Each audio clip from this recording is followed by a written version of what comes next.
Good evening or morning or afternoon, depending on where you are tuning in from. My name is Sydney Yeager, and I'm the public programs producer at the Museum of Jewish Heritage, a living memorial to the Holocaust.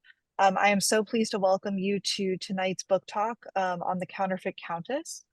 Here at the museum, we are dedicated to the crucial mission of educating our diverse community about Jewish life and heritage before, during, and after the Holocaust. As part of that mission, our programs illuminate the stories of survivors, broader histories of hate and anti-Semitism, stories of resistance against injustice, and more. Thank you so much for joining us today virtually. We hope that if you are able to, that you will visit the museum in person to see our current exhibitions, including Courage to Act Rescue in Denmark, which is the museum's first exhibition for visitors ages 9 and up. You can learn more on our website. Uh, Closed captions are available on today's program, and instructions on how to turn captions on or off are posted in the chat. If you have questions for our speakers during the program, please put them in the Zoom Q&A box. So not the Zoom chat, the Q&A box, and we will get to as many as we can near the end of the hour. Today, we are so honored to be joined by Dr. Elizabeth Barry White, Dr. Joanna Sliwa, and Andrew Nikorsky. Barry recently retired from the United States Holocaust Memorial Museum, where she served as historian and as research director for the USHMM's Center for the Prevention of Genocide. Prior to working for the USHMM, Barry spent a career at the US Department of Justice, working on investigations and prosecutions of Nazi criminals and other human rights violators. She served as Deputy Director and Chief Historian of the Office of Special Investigations and as Deputy Chief and Chief Historian of the Human Rights and Special Prosecution Section, She lives in Falls Church, Virginia.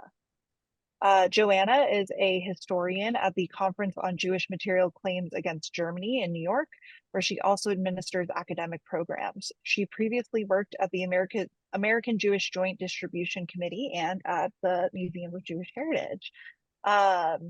She has taught Holocaust and Jewish history at Kean University and at Rutgers University, and has served as a historical consultant and researcher, including for the PBS film In the Name of Their Mothers, the story of Irina Sendler. Her first book, Jewish Childhood in Krakow, A Microhistory of the Holocaust, won the 2020 Ernst Frankel Prize awarded by the Wiener Holocaust Library. She lives in Linden, New Jersey. Andrew served as Newsweek's bureau chief in Hong Kong, Moscow, Rome, Bonn, Warsaw, and Berlin. He's the author of 7 previously critically acclaimed books, including Hitlerland and the Nazi Hunters. He has also written for countless publications. So you can buy The Counterfeit Countess at the link in the chat.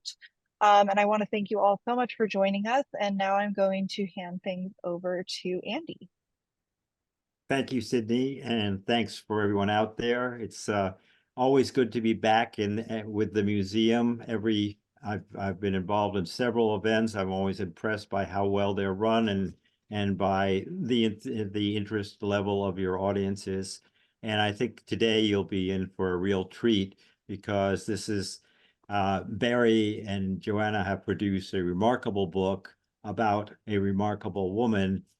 And we were just chatting before we came on that I'm also a writer. I find what's the hardest part of writing, people sometimes ask, was finding a good subject for a book. And then not only finding a subject that's especially in this general field that feels original, that you can bring something new to a field where there have been so many books and studies already done, and then that you can also flesh out the story to make it a full story. Because so many times you come across a story which says, this sounds fascinating, but you realize the evidence is so fragmentary that the idea of writing a book about it, about this person or this event, is extremely daunting. And this book, I think, was a daunting challenge too, but the two of you have pulled it off beautifully, and I want to congratulate you for that. So I'd like to start by, before we get into how you pull this story together, is just to introduce, and maybe Barry, you can do this first, introduce who was by original name, one of many original names, Józefa, Josephine in Polish, Mehlberg, or as she was later known, Countess Janina Suchodolska. And how did this story come your way? Well, how it came my way goes back to 1989 when I gave an academic conference paper on Majdanek concentration camp, which was located in German-occupied Lublin, Poland. After the panel, a historian I didn't know handed me a carbon copy manuscript. He said it was the memoir of Janina Mehlberg, or Josephine Janina Mehlberg, a Polish Jewish mathematician who had aided prisoners at Majdanek while pretending to be a Polish Christian aristocrat. He said that Janina Mehlberg had died in Chicago in 1969. Her husband, the philosopher Henry Mehlberg, translated the memoir into English and asked this historian to help him get it published. But they hadn't been able to find a publisher for it. Henry had died. So this historian was going to donate the memoir to the United States Holocaust Memorial Museum. But he really wanted me to take this copy because I was working on Majdanek, so maybe I could make this amazing story known. And so then I read this truly amazing story, and I was so amazed I had to question whether it was true. Janina Mehlberg claimed that she survived the Holocaust in German-occupied Poland under the false identity of the Countess Suchodolska. And she used this identity to become an official of a Polish relief organization that the Germans allowed to operate in Lublin, but only to aid non-Jewish Poles. She got the job of negotiating with Nazi and SS officials in Lublin because she spoke flawless German. And she was incredibly persistent, according to her memoir, in her negotiations. She never took no as a final answer. And she also, at Majdanek concentration camp, she succeeded in persuading the SS to let her organization deliver massive quantities of food for thousands of prisoners. She kept pushing for more and more. She even got permission to deliver decorated Christmas trees and Easter eggs. And she herself was making these deliveries to Majdanek inside the camp. And she was also using the deliveries as cover to smuggle messages and supplies to members of the resistance in the camp, because in addition to being this Polish official, she was an officer in the underground Polish Home Army, the Army of the Polish Resistance. Well, there are, as I think all of you can see, there are so many threads in this story, and maybe we can follow some of them. But first, I mean, it's one of these stories which, in journalism, sometimes you say somewhat facetiously, this story is too good to check. Well, you checked it, and you were understandably skeptical of it. This is her account at first that you're going on. And then Joanna, you were as I guess the main person looking at the Polish archives later. How did you go about? What were the steps in checking? What was the first thing that you wanted to check on this story? Well, the first thing that we wanted to check, both Barry and I, is this story true? Who was this Countess Suchodolska? Was she really a Polish Jewish woman, as her husband claimed in the preface to the memoir? And this was the basis. Barry actually discovered in a book review from 1973 that Janina Suchodolska was the Jewish Janina Mehlberg. So this is something that started us off. Now, how do we go about to find out how that is true? If we think about it, Janina lived under a false identity during the Holocaust. That was her survival strategy. And so her job was to try to cover her traces and not for them to become known. So it really took a lot of detective work to find out, to confirm that Janina, the wartime Countess Janina Suchodolska, was the Polish Jewish Janina Mehlberg. And the way that we went about it was first looking in Jewish archives. The American Jewish Joint Distribution Committee has an extensive archive, and included in that archive was a file named Henry Mehlberg. Henry Mehlberg was Janina's husband. After the war, Henry was trying to emigrate from Poland to the US.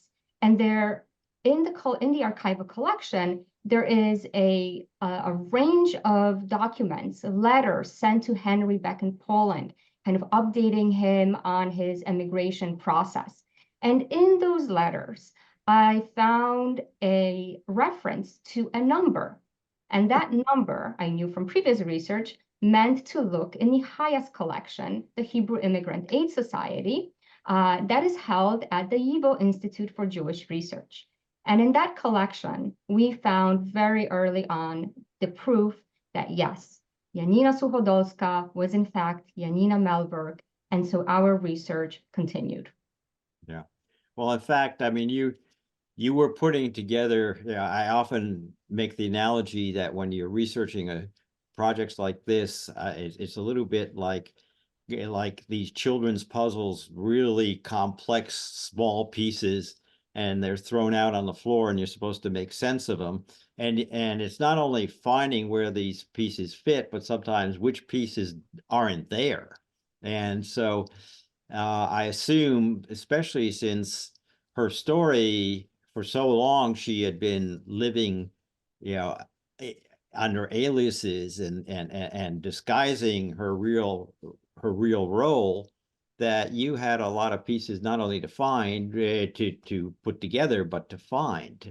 So just a little bit more on where you found those pieces. Okay, so I like to kind of think about the research in terms of the genealogical research that we did for this project and the historical research. So the genealogical research, who was Janina before she assumed the identity of the fake countess? Who was her family? What was her upbringing like? Where did she come from? Who did she socialize with? And this is fascinating information. Some of it, again, came from Jewish sources, including from the Jewish newspaper, Chwila, before the war in Lviv, which included information about a Pepi spinner, which was Janina's name before she got married. I'll just interject here for the audience, those of you, Lviv is the Polish name for what's now called Lviv, what the Russians call Lvov. It's in Western Ukraine, but was part of Poland before the war. Yeah, exactly. And so from those sources, we found out that Janina obtained her PhD in mathematics in 1928. This was announced in the newspaper. It was a big deal. So some woman, a Jewish woman, receiving her PhD in 1928. We also found information about her family members. There was a lot of information about Henry's family, but not that much about Janina. And so this is kind of, when you mentioned about this puzzles and putting things together, there is a lot that we don't know about Janina's pre-war life. And so even though we kind of expanded our net, cast our net very widely to look for information anywhere we could, we looked in newspapers, we looked in genealogical databases. There is still much that we don't know about her pre-war life. But what we do know a lot about is about her wartime activities. And that information can be found in the Polish archives, in the State Archive of Lublin, in files of the Main Welfare Council. Now, this was the only organization approved by the German authorities to provide relief to ethnic Poles in German-occupied Poland. And Janina was an official in this Main Welfare Council, which in short, in Polish, from the Polish name, it's known as the RGO. And in those files, we discovered a lot of information about Janina's negotiations with the German, with German authorities, with German officials, with the SS officials. We discovered information about her efforts for the release from captivity of ethnic Poles from the Majdanek camp. And we discovered even more than what Janina included in her memoir. But all this research was extremely necessary, important to corroborate the information from the memoir. Yeah. And Barry, set the stage. I mean, first of all, how did she get, she was from Lviv originally, or Lwów as in Polish, and she ends up in Lublin. It's not a huge distance, but it is in wartime. How does she get there? And then how does that get her involved with Majdanek? And just a word on, I think it's always interesting for people to understand the origin of the of various camps, about Majdanek and what was it set up for before it became another symbol of the Holocaust. Right. So she was actually born in East Galicia, so in the small town Sharovno. Her father was a wealthy estate owner, even though he was Jewish, and she actually grew up mixing in the society of the local Polish nobility. She learned their manners, their customs, spoke French and Polish and German. And so that really helped her carry off her role later on. She, in the 1930s, when the war broke out, she was living with her husband, Henry Mehlberg, in Lwów, today Lviv. He was a philosopher of physics, and she was a mathematician. They were both teachers. And then they were stuck in Lwów when the Germans came in 1941. And they were experiencing the full force of Nazi persecution. In December 1941, they were about to be forced to move into the ghetto in Lwów, which they knew meant death for them. So at the last minute, they were rescued by Janina's old family friend, Count Andrzej Szkiński. And he said, if you can come with me to Lublin, I can get you false identities there, because he was active in the Polish resistance in the Home Army. And so it was a very dangerous journey for them. We describe it in the book.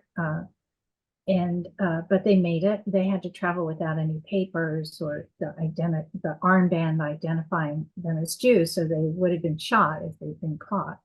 And they made it to Lublin just as the ghetto there had been sealed. So Janina didn't have any possibility of any kind of communication with the Jews there, didn't have any connections with the Jewish community there. In 1942 is when the final solution began to be carried out in that area of Poland. It was actually, Lublin was the headquarters of the largest murder operation of the Holocaust operation, Reinhardt. And so she witnessed that, and she also found that even though they were Poles, they were still subject to persecution as racial enemies of the Nazis. So she realized that the odds weren't good for her to survive. And she decided she needed to make the most of what she had left of her life. And to do that, she needed to resist the Germans and save as many lives as she could. And it was through Count Szkiński that she joined the Polish Home Army, and that she became an official of the RGO, because he became the director of it in Lublin. And Majdanek, Go ahead. No, I was just going to say the Polish Home Army was probably the largest resistance movement in Europe. I mean, we always hear a lot about the French resistance and all that, but in Poland, there are various resistance groups, but none larger than the Home Army, which it's also important to note the Home Army was largely, of course, it was anti-German occupiers, but it's also anti-communist, anti the Soviet Union, which, remember, also for just a little reminder, that when Poland was invaded by the Germans in 1939, 2 weeks later, the Soviet Union invaded from the east. So she was, anyone caught in those borderlands was likely to deeply fear both sides. Yes, exactly. Yeah.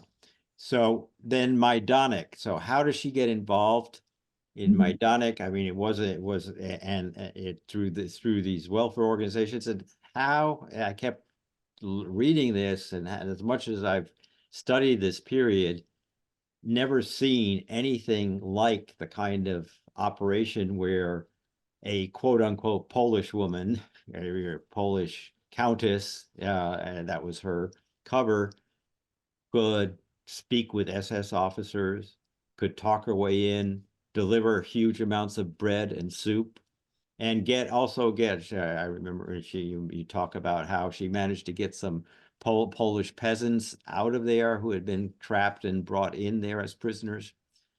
A little bit, at least a teaser of how she accomplished that. And just another footnote on it is the amazing thing, I think your point, Barry, that she felt, I was struck by the fact that she felt she probably didn't have long to live, that she was not going to survive very long, and that this sort of freed her of any inhibitions of taking risks. And that seemed to almost make her fearless, because she said, one way or another, I'm not going to survive this. Yes. Majdanek was originally established. It was the first concentration camp that the SS established outside of what they considered to be the German Reich. So Auschwitz was in annexed territory. Majdanek was established in the part of occupied Poland called the general government. It was basically this colony of Germany. So it's in the midst of a hostile population. The general government operated under somewhat different rules, which is how this Polish organization was able to operate to help ethnic Poles. There was also a Jewish organization that dealt with Jews, and then one for Ukrainians as well. And the RGO got permission to provide aid to Polish prisons. And this became the basis in 1943 for their approach to Majdanek, which at that point obtained a lot of Polish prisoners. Before that, it had been mostly a place where Jews were sent as part of Operation Reinhardt. Most of the victims were gassed in the killing centers of Belzec, Sobibor, and Treblinka, but able-bodied Jews were selected out, and many of them sent to Majdanek to be worked to death. And then on occasion, Majdanek also served temporarily as a killing center where transports of Jewish men, women, and children were sent, underwent selection, and then were killed in the gas chambers or shooting pits. But at the beginning of 1943, Heinrich Himmler ordered that all able-bodied Poles who didn't have work permits should go into the camps, and sent many of them to Majdanek, as well as to Auschwitz. And this is what gave her organization the basis for arguing that, well, they're prisoners, they're under the jurisdiction of the security police, and so we should have the right to provide aid for them. This did not happen at any other concentration camp. Exactly. So why is it only her doing, or were others involved in to make that happen? Because it certainly didn't happen at Auschwitz, for instance. No. And it has to do with the special status of the general government. Yeah. So, there wasn't an RGO operating in the Reich. Yeah, of course. Yeah. So they didn't. And the point is that the Germans, they needed the Poles as long as the war went on. They needed their labor. So, but they didn't want to take the trouble of actually trying to keep the Poles alive. So they were willing to hand that off to a Polish organization. So that's why they allowed the RGO to operate. And the RGO, particularly Janina, the RGO used its status to get some permission to bring in, to allow packages to be sent in and some foodstuffs. But then Janina kept going back and pressing the SS more and more for her to be able to bring in greater quantities of supplies. And her argument was, look, you need the Poles, you need their labor. I'm going to help you keep them alive and keep them able to work. So obviously it's in your interest to let me do this. And that was one of the keys to her success, is that she didn't make requests for aid to Poles. She made proposals for measures that were obviously in the interests of the Germans. And they would feel kind of silly if they said no. And if they did say no, then she would go over their heads to someone else until she got someone to say yes. And then when she said yes, she figured that was an invitation to ask for more. Yeah. But yeah, again, it's seems obvious, but there's so much that Hitler's regime did that obviously was against their own self-interest, in terms of working people to death, and before they could, yeah, you could say if they had not treated people the way they did, and both Jews and non-Jews, they would have had an immensely powerful labor force and all that. But it's amazing that here in this one case, some appeal to logic and supposed self-interest actually worked. Yeah, well, it had also to do with the continuing war. So by 1940, at first the Germans thought they were on the verge of victory, and then they were Yes. going to be able to impose their racist new order. And in that, because obviously there would be no Jews, but also 80 to 85% of the Poles would disappear. Yeah. But the war dragged on, and by 1943, they realized it's not going to end anytime soon. Maybe German victory isn't assured, and so then they became more interested, particularly with the Poles and the general government, maybe trying to be a little kinder and gentler towards them. Yeah, I mean, kinder, gentler Nazi seems a little bit of a stretch, but yes, I understand. Joanna, how does her role as a woman doing these things, does this reflect something broader about the role of women, Polish women, Jewish, Catholic, whatever, in the resistance and in rescue efforts that has been perhaps not reported as widely and understood as broadly as it should be? That is a wonderful question, Andy, because Janina is, of course, the central figure in the book, but we also write about other women who are part of a network. And I think when we think about relief efforts and resistance, it's not that one individual does everything. They're part of a group, a network. And Janina, too, was part of this network of women, and we write about some of them. These women were involved in smuggling. They were involved as couriers. They were involved in cooking, in delivering various foodstuffs, but they were also involved in being a very important part of resistance efforts. And so maybe two examples that I would like to talk about that we also mention in the book. One is of Saturnina Malm. Saturnina was in her 30s during the war, and she was probably the person who made contact with the prisoners in Majdanek at the earliest. But she was probably the first one to make this kind of contact. She was a resident of Lublin, and she managed to develop this network to smuggle messages, packages, and medicine to prisoners in Majdanek, beginning already in 1942. So before the main welfare council and before Janina won permission for an official delivery of food and supplies for Polish prisoners in the camp.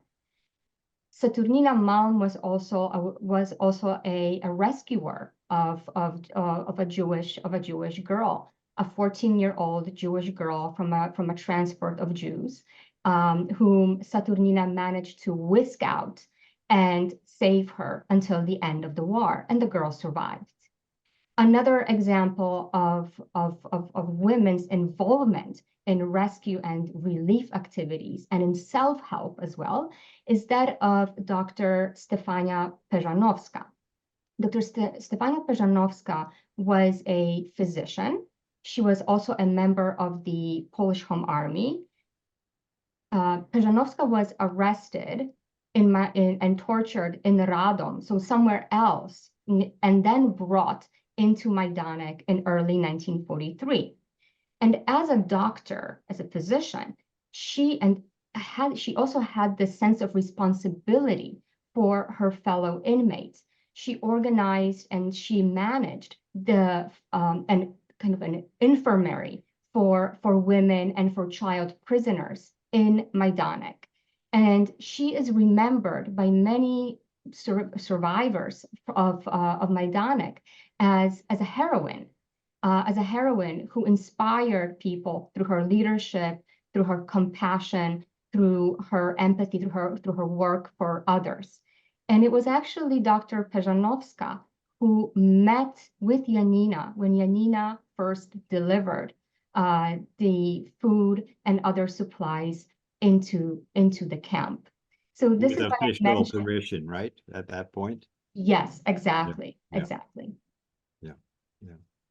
No, it's Yes, developed a very deep relationship, and it was great that we could see that both from Janina's memoir and from Dr. Pejanovska's memoir, that they write about each other. yeah. Well, that's another part of the research process, which is always wonderful when you suddenly realize, hey, I have this account here, and this person mentions that person, and then you get the corresponding evidence from the other person. That's always a big satisfying moment. I'm sure it was for you.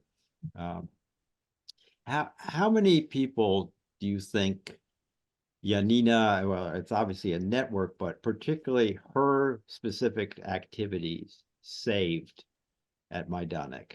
Is there a way to estimate that? You give some numbers in the book. Well, we discovered from the wartime records, she doesn't mention this in her memoir, that she had a role in arranging for the release of prisoners from Majdanek, including when you mentioned the more than 2,000 peasants, mostly children and elderly, who had been dumped there in an ethnic cleansing campaign in the summer of 1943 and were quickly dying from the conditions there. So in all, I think it was 4,400 that she got released from Majdanek, but from all places of captivity that we could document, it was just over 9,700. And then that doesn't include the number of people who survived, particularly at Majdanek, the prisoners who survived because of the food that she was able to bring in. And by 1944, she was adding 1,200 calories almost daily to the prisoners' diet. And you could see the difference between the Polish prisoners and there were prisoners of many different nationalities at Majdanek by then. And when they were evacuated, they were being sent off to other concentration camps in the spring of 1944. Some of them thanked Janina and said, you and the RGO, all that you've done, we're sure we're going to survive.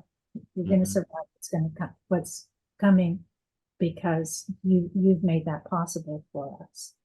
How many of them actually survived? I don't know.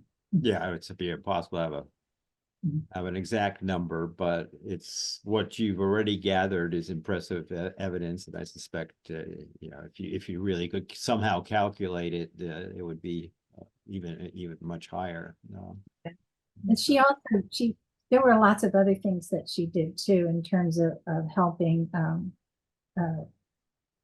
Poles who were being transported for labor, helping them escape, helping get them declared incapable of being sent off for labor. She had different strategies for that. So there were lots of other people that she helped too. Again, she didn't do this alone.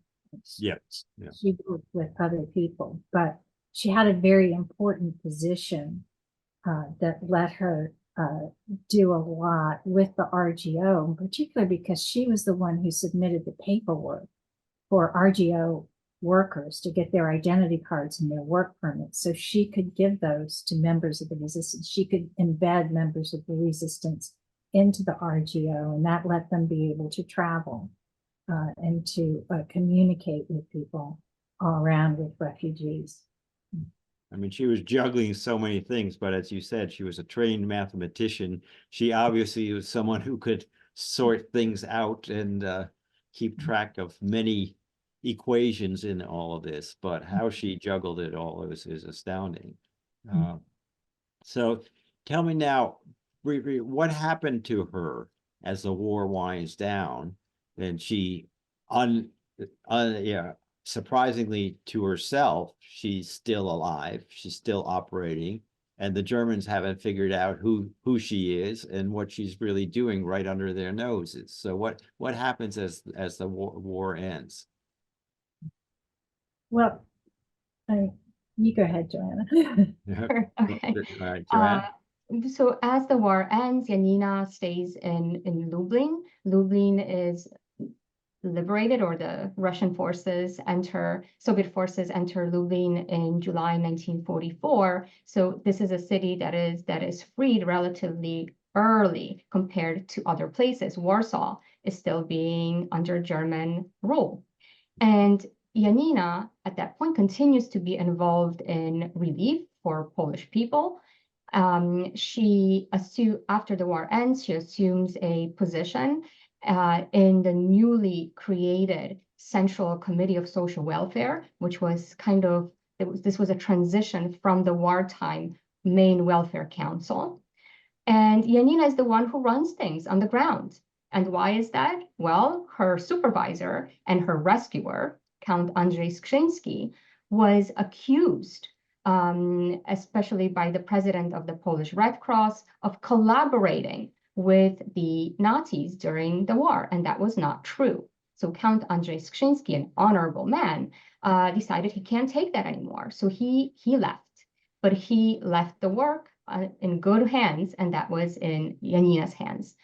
After Warsaw is freed from German rule, Janina, all the offices moved to Warsaw, and Janina too moves to Warsaw and continues her activities. She travels around Poland to find out about the situation of the Polish population, extremely ravaged by the war. She's especially concerned about the situation and welfare for orphans. And there were thousands of orphans, children needing wide-ranging assistance. Barry mentioned that Janina knew all these different languages. Well, they came very handy at that point because Janina could be in touch with foreign organizations. She knew the languages. Janina became this representative of the Polish welfare, central welfare, national welfare organization to organizations abroad. And that allowed her the opportunity to travel, including to the United States. Which, by the way, you should point out, in those days was a very rare privilege only for very trusted people. Exactly, exactly. So in 1948, Janina had a 6-month fellowship that she received from the United Nations, and she traveled around the U.S. And this is documented in American newspapers that we found with Barry, short articles and photographs of Dr. Janina Suchodolska, her other reinvention. Now she became a doctor, Janina Suchodolska, social worker. And she traveled, she learned about the approaches to social welfare here in America, but she also used this opportunity to contact scholars in the US in the effort to try to get Henry out of Poland. Now, Henry was able to resume his academic career. He couldn't wait to be back at a university to do research, and that's what he did. He went back to his identity, Dr. Henrik Mehlberg, and he worked at universities. Now, just let me stop you right there. He's going by Mehlberg. He's resumed his Jewish identity, but she's still Suchodolska. She's still presenting herself as Catholic. Exactly. She still continues as Dr. Janina Suchodolska. So she dropped the countess. That was not, being a countess or aristocrat after the war. I'm sorry? It was not fashionable under not fashionable, not safe at all. No, not safe at all. And she also had to be careful. I mean, she was a member of the Polish underground, and members of the Polish underground were facing danger. They faced death after the war. So she had to be very careful about how she presented herself, with whom she associated, so as not to endanger other people, right? By association. So Janina, after 6 months, Janina returned from the U.S. She returned to Poland, and Henry eventually managed to obtain a fellowship, the Lady Davis Fellowship, and he left to Toronto, Canada, with the promise that this was just a sabbatical for him, and his university gave him the permission to leave. Meanwhile, Janina stayed in Poland, and she was trying to get out of Poland as well. Henry was frantically writing to these organizations, and I mentioned, right, Yivo, the collection of letters, right, of Henry trying to get help for Janina to leave Poland. Well, Janina could not officially leave Poland. She escaped. She escaped, or she was smuggled out of Poland into Berlin in 1950. And from there, with the help of the Canadian representation, she was able to come to Canada and reunite with Henry in Toronto. But that was not their final destination. Their final destination was in Chicago, in the United States. And that is really where Janina could reinvent herself again. And this time as a professor in mathematics at the Illinois Institute of Technology. And Henry was a professor of philosophy at the University of Chicago. And did she go back to Mehlberg at that point? Not to dwell on the. Yes, so another reinvention. So we have different reinventions that we follow in the book. There are 5, correct me if I'm wrong, Barry, there are 5 reinventions, or more even, depending how you look at it, right? We only cite 5, yeah. Five reinventions, yes. So when Janina immigrated to Canada, she not only made herself younger, she also assumed some additional names on her documentation, but she became Josephine Janina Mehlberg. There were other last names that she had, but just to simplify it, was Josephine Janina Mehlberg, now professor of mathematics. Yeah. An incredible tale. Was there anything else from the post-war era that particularly struck you as interesting in terms of what happens to them? And was she recognized by the time she gets to the States and so forth? Of course, it's the Cold War. You don't talk about people who defected very much, but within certain circles in Poland, it was always people knew about a lot was going on and who had done what. Do you think her story began to circulate? Did people make the connection between these identities or not? Or was it totally these were different people as far as whatever record there was concerned? The connection's never been until now, until our book. Yeah. Right.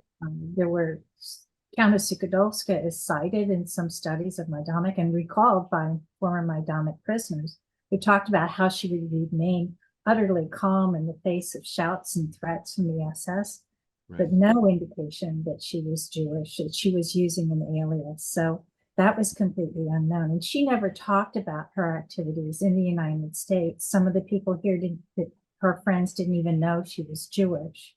Mm-hmm. So, like many Holocaust survivors, she did not talk about it. But she did write this memoir about her life as Countess Sukhodolska not long before she died in the 1960s. Yeah. She died in 1969, I think, right? Yeah. Well, we'll please do send in your questions if you have them, and there's so many aspects of the story. I think again the going back to the war period, her involvement also with the Polish underground is one which it is particularly interesting. But here I see we're beginning to get questions, so let me just Sydney, I just saw a question up there, but a couple of questions, but they disappeared. Sorry. If you could. If you press on the chat button, you will see them. Now, see, this is my. Where's the? Down on the bottom. Okay, we make a Q&A. Okay, do I hit the Q&A? Oh, show chat. Yeah. Okay. All right. Okay. the first question, where did the RGO, and just a reminder to people, that was the main welfare organization, the Polish welfare organization during the war, receive its funding and resources? Yeah, at first, for a while, it got foreign funding, particularly from the United States. But then after the US entered the war in 1940, at the end of 41, and that foreign funding pretty much dried up. So the RGO really depended upon the Poles.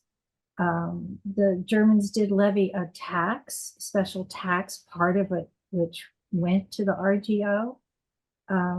But a lot of what they provided, particularly at Majdanek, it was donated. That was food that was donated, the packages. So by a population that was itself suffering from malnutrition and starvation as the intentional result of German policies. Yes, that's a very important point, that to be getting donations from a population that was being starved, and as you said, Barry, the Jews were target number one, but the Poles were considered Untermenschen, subhumans who were to be wiped out by just starvation, just like our other Slavic groups like the Russians and Ukrainians. That they donated as much as they did was another impressive part of that story. Then there's a question about, why did she continue to deny being Jewish?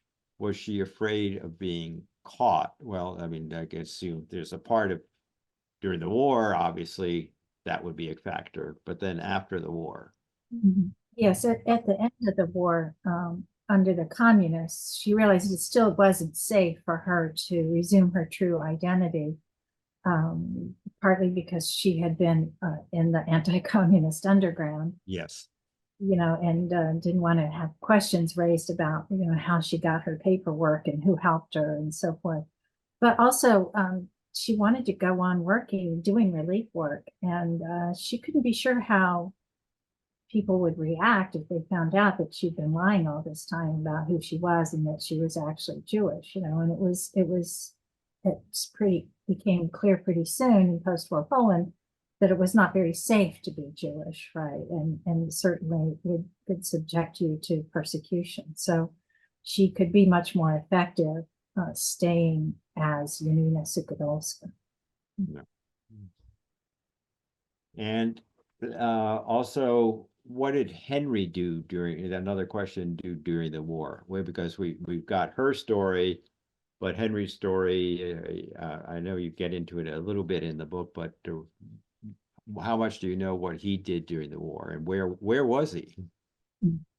He was when he became Count Piotr Sukhodolski. He got a job with the agricultural cooperative, Spoem. He would sometimes say he was an egg farmer during the war. We don't know too much more about it. It was out of the way, kept him, it was a low profile position.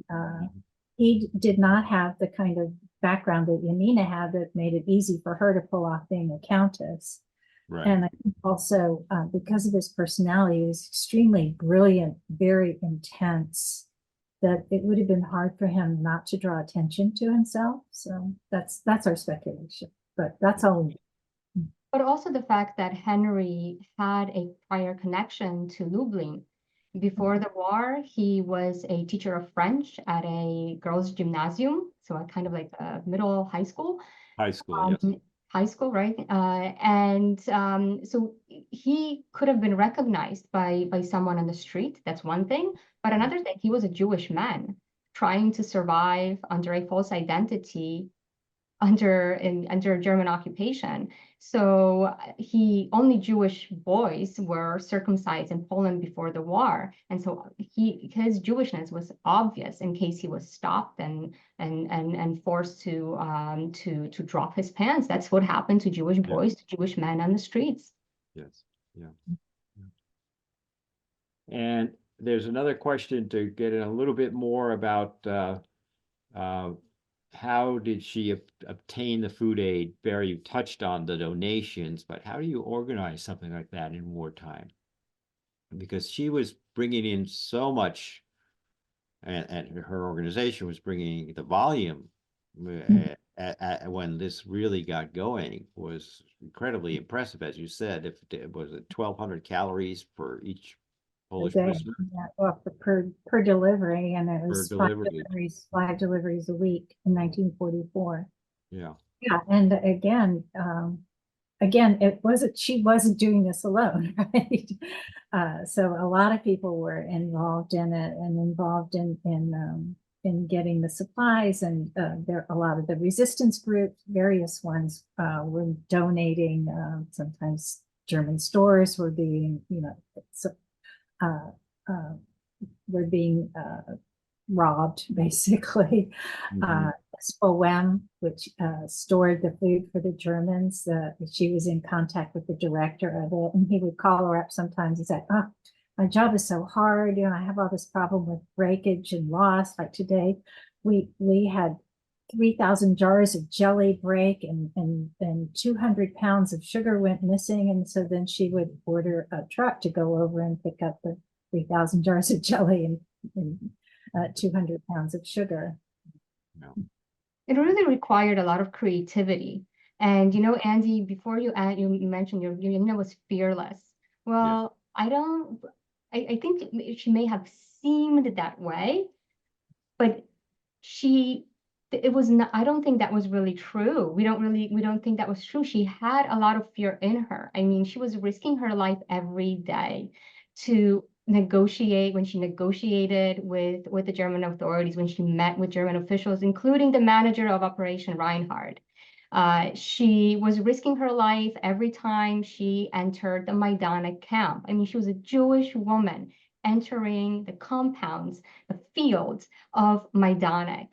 And she, of course, it was in the back of her head, must have been in the back of her head, that if she was discovered for being Jewish or for her involvement in kind of smuggling messages and other contraband, that she could be tortured, that she could be imprisoned in the camp, that she could be killed.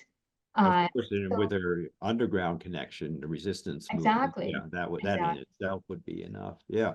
No, I mean, you're right. I probably should not have said she was fearless.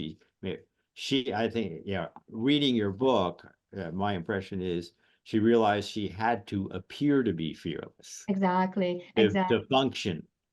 But that doesn't mean any rational person, thinking smart person, and she was obviously tremendously smart, knew the risks and must have been terrified at times. How could you not be in that situation? Yeah, she writes in the book, what do you do in a confrontation with a swaggering bully? Yeah. What do you do with your fear? You hide it in the small prison of the heart. You don't let any of it show. You don't toast them. You don't let them sniff blood. If you're calm and cool and composed, they'll think you have the backing of power. And then in the face of power, they might shrink. Yeah. And actually, there's a question here from somebody else in the audience saying, what do you hope will come from people reading your book? What can they get from this aside from, I guess, I assume this person means aside from simply learning about her story, what conclusions do you draw? And could that be one of them about, how you deal with extreme danger and how you show courage? That's at least that. But I mean, I don't want to put words in your mouth here. Well, I mean, I think one of the things that most inspired us about her memoir is her deep compassion and empathy. And that's what really drove her passion for saving lives. Yeah. She writes very movingly about the terrible choices that the German occupation forced people to make. And she writes about people who she knew were involved in terrible crimes, but who took risks to help her and save her. And she knew that there were some of the Poles who worked with her, whom she rescued, who said prayers for the safety of Countess Sikadolska, might have hated her or done worse if they'd known that she was a Jew. And she decided for herself she was not going to judge. She just would take each person as a fellow member of what she called the vast suffering human family. And if that fellow family member was suffering, then she felt that it was her human duty to try to relieve that suffering. And that's what particularly inspired us about her. Yeah. Well, two questions I want to still get in here. Did she, and this very, I'm sure you can answer this question. Did she ever work with the US to try to identify war criminals, which was your old job? No, I would she think- gave some testimony in Poland after the war about Majdanek, but Yeah. as Countess Suchodolska, but no. Yeah. And then the question, has there been any depictions of this story in other mediums such as film or TV? I assume you're waiting for the producers to line up here. Well, I think it would be very important to continue sharing Janina's story Yes. because of how exceptional it is. And I think it points out that every Holocaust survivor has their own unique story to tell. And even though this may have seemed as unbelievable at first, right? Even when Barry read this, they could have, it's like, could I even believe this? Is this true? I think that this story points to the diversity of Jewish experiences during the war, of the survival strategies that Jews took. And this story is particularly unique, I think, because we learn about the persecution of ethnic Poles through the lens of a Jewish woman trying to survive under a false identity. Yeah. No, I mean, I agree. It would be a wonderful story also to tell on the screen in some way. And I hope that happens, because it's one of these things which, again, it's the cliche, fact can be, truth can be stranger than fiction, and the story you've uncovered and documented so well and told so well. I just tell everyone here, it's also a book that reads very, very well, and it's skillfully written, put together. The research is there, but you don't feel like you're being clobbered with it. So once again, I'd say this has been this is a tremendous read. I hope many of you will pick it up, and I will, I think, turn it over at this point to Sydney, unless there is something else that either of the two of you want to add. Just thank you. We're so thrilled to have this opportunity. Well, thank you. Thank you. Over to you, Sydney. Thank you so much. And I want to thank all three of you for this really excellent discussion. I personally learned so much. And so thank you all three of you for spending some time with us this evening. I really appreciate it. And I want to echo what Andy said. I highly recommend that you all buy the Counterfeit Countess, which you can do at the link in the chat. If you enjoyed tonight's program, we hope you'll consider making a donation to support the museum at mjhnyc.org/support, and joining us for our upcoming programs, which you can find at mjhnyc.org/current events.